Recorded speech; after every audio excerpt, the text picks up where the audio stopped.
فرمان کا مفہوم ہے کہ یہ قبروں کی جو اوپر کی حالت ہے نا، اس پر نہ جایا جائے، جو قبر میں بھی ہمارے ساتھ چلتا ہے۔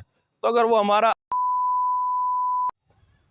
الحمدللہ رب العالمین الصلاۃ والسلام علی سید الانبیاء والمرسلین، اما بعد فاعوذ باللہ من الشیطان الرجیم، بسم اللہ الرحمن الرحیم۔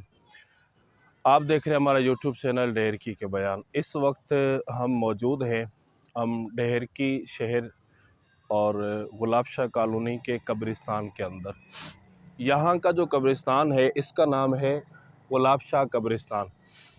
آج یہاں پہ فزیکل ویڈیو بنانے کا مقصد جو ہے یہ واضح تھا کہ ہمیں قبرستان کے بارے میں معلومات فراہم کی جائے، اور قبرستان کس طرح آنا چاہیے، اس کا سنت طریقہ کیا ہے، قبرستان کے آداب کیا ہے۔ چونکہ کوئی بھی کام ہے، اگر وہ کام ہم دین اور اسلام کے مطابق کرتے ہیں تو اس کام کا ہمیں فائدہ بھی حاصل ہوگا، اور انشاءاللہ اس کام پر ہمیں ثواب بھی ملے گا۔ اور اگر کوئی بھی کام ہم بغیر سیکھے کرتے ہیں،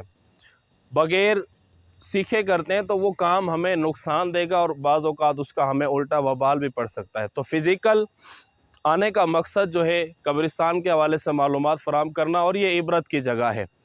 آپ موبائل کو اگر گھما رہے ہیں، ہمارے کیمرہ مین، آپ کو نظر آ رہا ہوگا کہ قبرستان کی حالت کیسی ہے۔ نبی کریم صلی اللہ تعالیٰ علیہ وسلم کے فرمان کا مفہوم ہے کہ یہ قبروں کی جو اوپر کی حالت ہے نا، اس پر نہ جایا جائے، بلکہ قبریں جو ہے یا تو یہ جنت کے باغوں میں سے ایک باغ ہوتی ہے یا جہنم کے گڑھوں میں سے گڑھا ہوتا ہے۔ یہ معنی نہیں رکھتا کہ قبر کے اوپر کی کنڈیشن کیسی ہے۔